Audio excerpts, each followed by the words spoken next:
It's Radio Free Vestibule.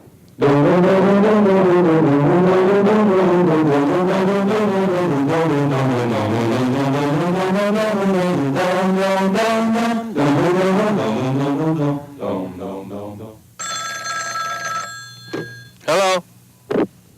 Hi, I'm Jeff from New System Carpet Cleaning. Hello? And I'd like to tell you about a great deal we're offering. I'm not interested. Our qualified personnel could come to your home and clean any type of carpeting for just $2 per square I don't foot. have any carpets. This offer is available for a limited time only. I'm not interested. So we know you want to take advantage of this offer as soon as possible. No! At just $2 a square foot, anyone can afford professional carpet. I don't have any money. Call us today. I don't have any if you're carpets, interested okay? in this offer from New System, I'm not your name interested. and phone number after the beep. No, I Thank don't. you. I don't.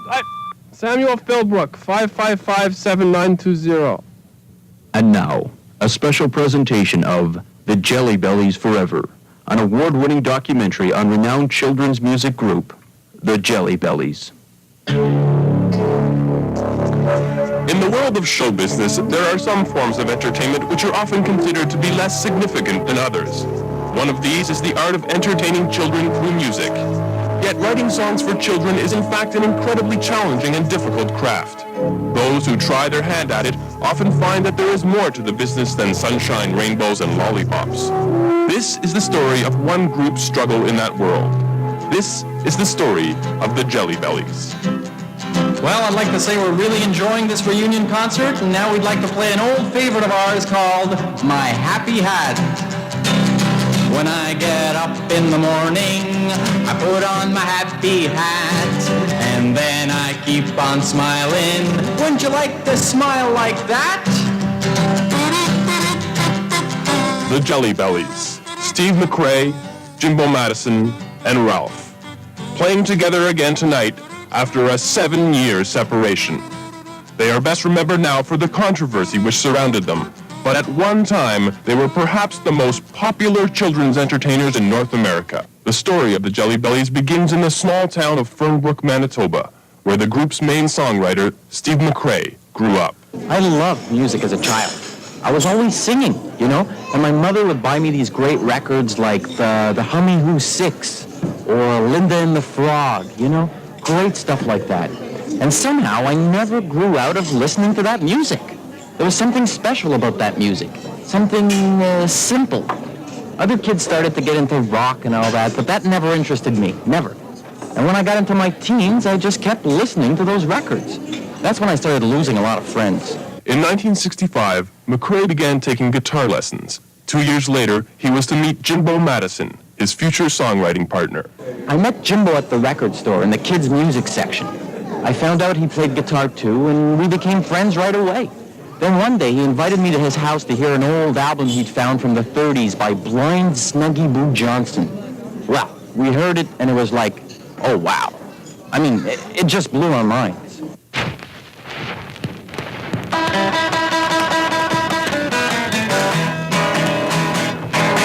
Sunny, Wunny, Bunny, he goes hop, hop, wee. Mip, mop, bobo, hoppin', yes, sirree. Blind Snuggy Boo Johnson, now recognized as the inventor of the modern children's song, proved to be a major influence on Steve and Jimbo.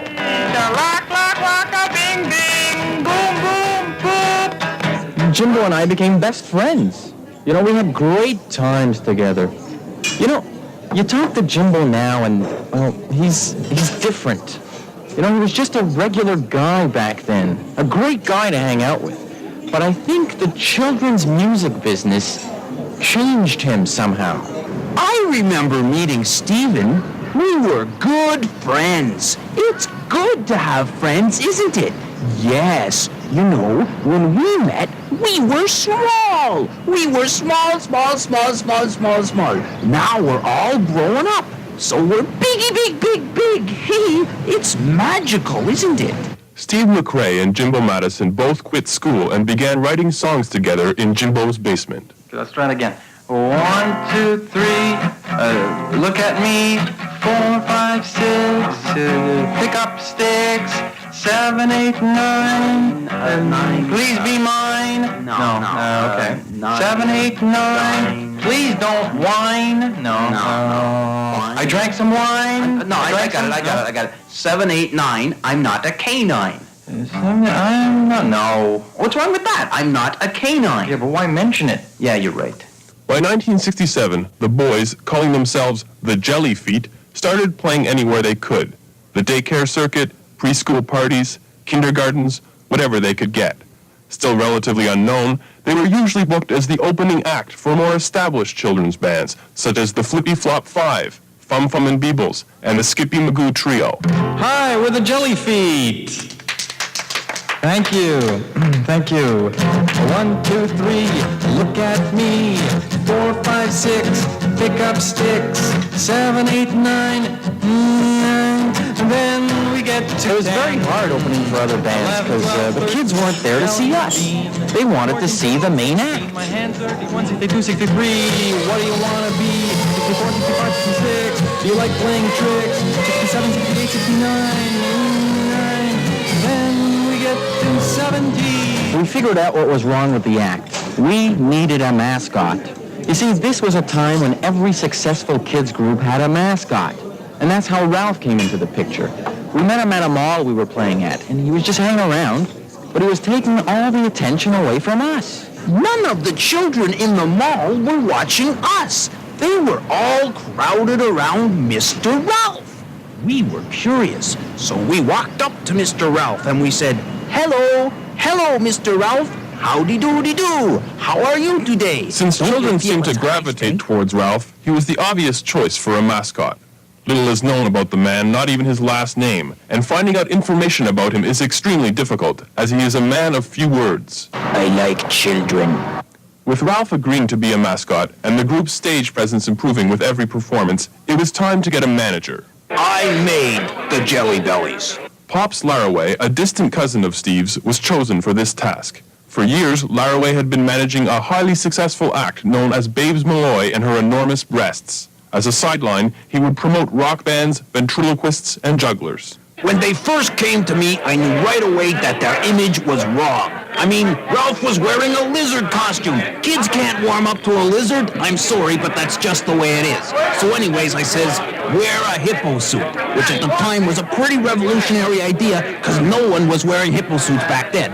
Then I took Steve and Jimbo to the tailors and we fitted them for these fantastic pink suits with great big orange polka dots, which happened to be on special at the time. Well, as you know, those suits became their trademark. So anyways, now I felt they were ready. So bingo, just like that, I got them their first recording contract. It was amazing. We didn't expect so much right away. Suddenly, we had this recording contract, and all we had to do was pay for the studio time, the pressing of the record, the distribution costs, and our transportation to and from the studio. It was great. But before the record could be released, it was felt that a name change was in order. Pops Laraway. I never liked the name Jelly Feet. So I says to them, how about Jelly Bellies? Just like that. They loved it. They said, hey, Pops, you're a genius. Steve McRae. The name Jelly Bellies came to me in a dream. Jelly Bellies, Jelly Bellies. When I woke up, I knew it had to be the name of the group. Jimbo Madison. Well, one day I said, Steve, you have a jelly belly. And Steven laughed, ha ha ha. And I said, what a good name that would be. Ralph. I like children. Although the origin of the name is unclear, one thing is certain. With the release of their first album, the Jelly Bellies were now legitimate recording artists. Unfortunately, their first album was not well received by children's music critics. I'm Emma Salfaro, and you're listening to All Kids Radio. Today I'm reviewing a new album by a band called the Jelly Bellies. To put it simply, the album is crappy. First of all, there's the counting song in which they count to 312, believe it or not. That takes up the whole A-side. Then there's a bunch of other tunes which are obvious rip-offs of Blind Snuggy Boo Johnson. Then there's a song about Ralph the Dancing Lizard, but he's a hippopotamus. It makes no sense. Listen, these guys are bad, and if you see their album, I would just... Other critics were slightly more generous. The album does have a certain raw energy reminiscent of an early Captain Kangaroo, but overall, I'd say it was pretty crappy. I give it half a bunny. Sales of the album were almost non-existent, and only a few days after its release, it was placed in 49-cent bins across the country. Pop's Laraway. The boys were pretty disappointed, but I still managed to get them some gigs. The thing was, as far as music was concerned, at that time I was more used to handling rock bands and stuff like that. So early on I might have made a few booking mistakes. The Vestibule Maximum Security Prison presents the Jelly Bellies. Hey, how you doing? Meow, meow, I'm a cat. Meow, meow, I'm a cat. Come on, everybody. Meow, meow, I'm a cat. Meow, come on. Meow, come on, it's fun. Meow, okay. Maybe you don't like cats. All right, how about this? Touch your nose, buttons and bows. Hey, don't throw things, all right? It's not nice to throw things like that. Don't do that. Hello,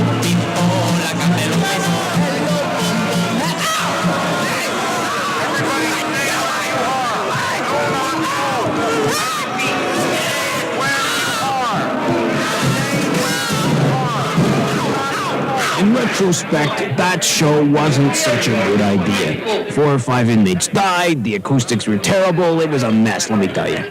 The incident added to what was already a difficult phase in the Jelly Bellies' career. Steve McRae. It was hard getting work around then, because of the prison thing and the album wasn't selling. Those were tough times. But amazingly enough, Pops came through with another recording contract. Same deal as before. I don't know how he did it. Steve and Jimbo borrowed money from friends and relatives and proceeded to record their second album. The recording process, however, proved to be slow and difficult. Morale was low and tempers were short. No, I don't want the scoobly-boo back vocals, all right? It's skiddly-dee and that's it. No scoobly-boos, all right? Look, if you don't want me to sing, I won't sing. No, it's not that I don't want you to sing. I just don't think scoobly-boo works, that's all. They do work, man. You're just too stubborn to see it. No, scoobly-boos don't work at all. They do so. When's lunch? Having worked out their differences, the Jelly Bellies finally released their second album, Hello Potato. It quickly ended up in 29-cent bins. Steve McRae believes the album was simply the victim of bad timing. I think it was a good album. We worked hard on that record. Personally, I think it didn't sell because of that Sharon Lois and Bram album, which got so much attention. It overshadowed everything else at the time. Borpo Records is pleased to announce the most exciting combination of Canadian musicians ever assembled in one band. The trend-setting children's group of Sharon Lois and Bram team up with none other than rock legend Neil Young. Yes, it's Sharon Lois Bram and Young. The old is small, the elephant's big, the farmer feeds the cows and the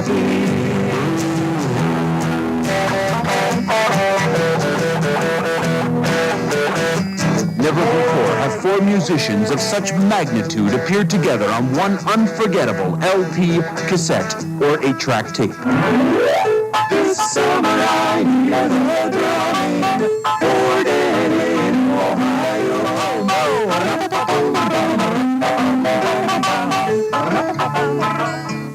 Skin 'em a winky dinky dinky, skin 'em a winky doo.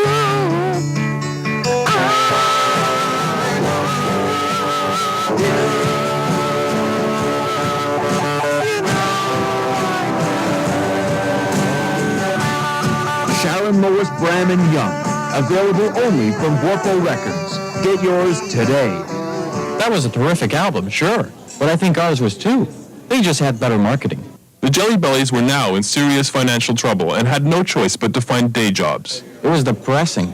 As a matter of fact, I'm sure that would have been the end of the group. But then, as you know, it happened. October 19th, 1973. A press conference at the Plaza Hotel in New York City. My name is Linda Bilson, and this is my 8-year-old son, Billy. Open your mouth, Billy.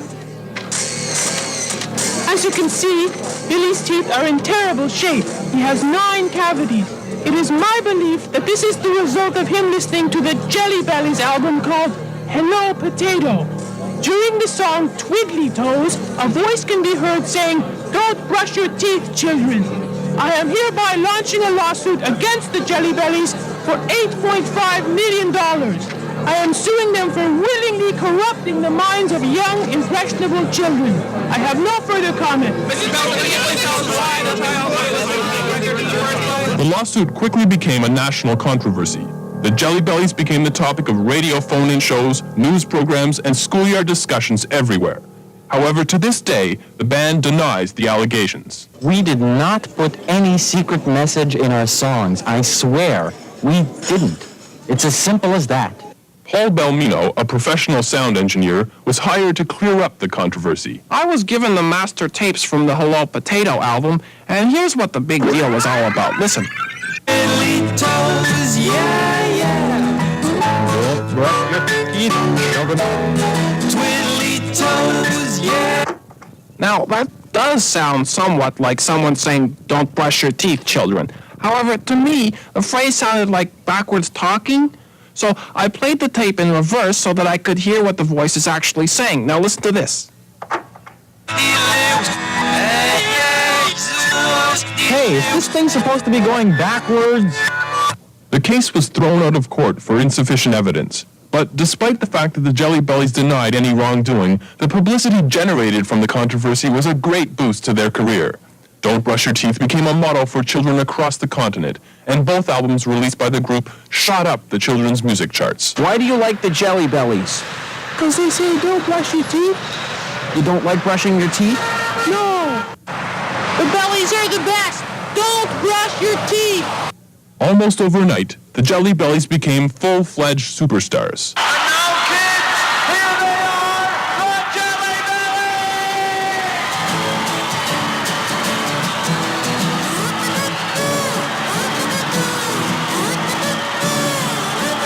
We were surrounded by kids everywhere we went. After a while, it got unbearable.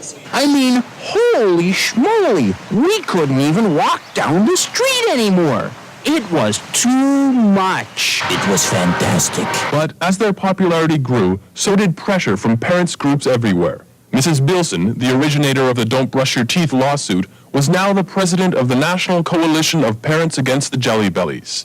I managed to rally the largest parents' movement ever mobilized. We had one goal, to discredit and destroy the Jelly Bellies. We tried to have the albums banned. We protested in front of concert halls. It was a long and hard struggle. One of our greatest victories was getting the American Dental Association to put warning stickers on Hello Potato stating that the album may promote tooth decay. Despite the efforts of Mrs. Bilson and her group of irate parents, the Jelly Bellies were still number one. Pops Laraway. The Don't Brush Your Teeth thing ended up being the best thing that ever happened to the band. They were at the top, so I knew the timing was right to release a new album. But when I told the boys, I said, this time, let's go all out. Well, they didn't like it at first, but I finally managed to convince them that we should capitalize on this new reputation of ours. And that's exactly what we did. Out in record stores next week, the new album from the Jelly Bellies, Kick the Dog. Bing, bang, rough, rough, ow! Kick the dog today. Kick the dog today. I'm bored, I wanna play. The bad boys of children's music are back with 12 hot songs, 12 hot hits. Broccoli, yuck! Spinach, yuck! Carrots, yuck! Turnips, yuck! Brussels. Nobody can match the sheer power of the Jelly Bellies. Who needs the bathroom? Pee-pee in my bed. Who needs the bathroom? Poo-poo in my bed. Mrs. Linda Bilson, president of the Coalition of Parents Against the Jelly Bellies. Well, that was the last straw. I mean, this only confirmed what I already knew from the beginning. The Jelly Bellies were very naughty. But this time, people listened to me. We convinced record stores to refuse to carry the album, we forced concert halls to cancel performances, and we got radio stations to boycott the band entirely. You're listening to CKOR, and the Jelly Bellies have got to go. That's right, no more Jelly Bellies records on this station. The children themselves, on the other hand, were more anxious than ever to hear the Jelly Bellies album. The few that managed to get their hands on one made multiple copies for their friends. Kick the Dog became the best-selling children's bootleg in history. No one in the industry would touch them, yet they were bigger than ever. What was the reason for their incredible success? Dr. Todd Wilkinson is a child psychologist specializing in preschool behavior. You see, when you're a preschooler, there's all this socialization going on. There are so many rules to learn. The Jelly Bellies said no to all of that. They gave toddlers the opportunity to reject all that and explore their own identities outside of all the rules and regulations of adult society. They said, hey, it's all right to put silly putty in the toaster. The Jelly Bellies were now bigger than ever. Hi, I'm Jeff Pavir, and this is Prime Time. Tonight, I'll be joined in the studio by a member of that controversial children's band, the Jelly Bellies, Mr. Steve McCrae. Hi, Steve. Hi, Jeff. Now, you have been accused, your band has been accused of writing and recording songs that are a bad influence on children. How do you respond to those accusations? Jeff, we're not responsible for the behavior of our fans. We're songwriters who happen to be saying what kids like to hear. Different kids may get different messages from our songs. Take a song like the Pick Your Nose Polka. That can be taken many different ways. So you don't feel any responsibility? No, not at all. And parents should get it into their heads that the Jelly Bellies are here to stay. Well, you are pretty popular. The Jelly Bellies tried to defend their ways as best they could. But in this now infamous radio interview, Steve McCrae made the final mistake. We're incredibly popular now. We're the biggest. Heck, we're more popular than Mr. Dress-Up.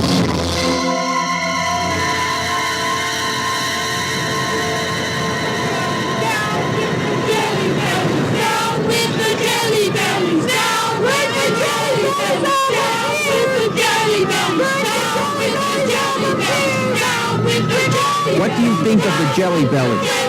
I don't like them anymore. They're stupid poo-poo heads. Who do they think they are putting down Mr. Dress-Up? The Jelly Bellies had managed to alienate their only true allies, the children. It was awful. One minute we were at the top. The next minute, we were getting hate mail in every color Crayola makes. It was at this time that Pops Laraway announced his resignation as manager of the Jelly Bellies. I felt I should explore other areas of the music industry. I wanted to expand my horizons and discover new things. Look, I dropped the Jelly Bellies like a hot potato. What do you think I am, stupid? Now left on their own, the group attempted to win back their audience by quickly releasing a new album entitled We Love Mr. Dress-Up. It sold only 5 copies, all of which were bought by Mr. Dress-Up himself. It was now quite apparent that there was nothing the Jelly Bellies could do to regain their popularity. Discarded and forgotten by a fickle children's music industry, the Jelly Bellies broke up in 1984. Steve McCrae went on to form a short-lived Raffi tribute band. Jimbo Madison found work playing the kazoo as a session musician, and Ralph is rumored to have become a priest. But today, in 1991, able to put personal differences aside and forget past hardships, the Jelly Bellies are back, ready to overcome the odds and attempt to recapture their former glory. The band's reunion culminates in tonight's concert, where once again they are doing what they do best, making music. When I get up in the morning, I put on the happy hat. Thank you, sir, and then I keep on smiling. Wouldn't you like to smile? Pardon me? No, yeah, you take the number 4 train, and then you transfer to the 158. Yeah, the 158, that's right. Yeah, okay, no problem. And then I keep on smiling. Wouldn't you like to smile?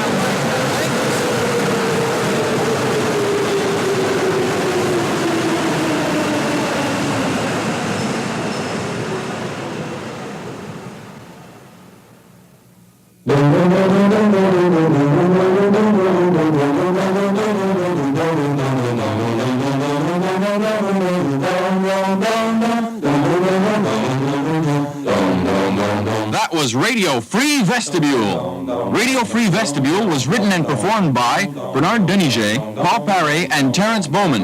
Recorded by Yves Lepage and Alain Chénier. Sound effects by René Lavoie. Special thanks to David Milligan. The whole shebang was produced by Frank Opolko.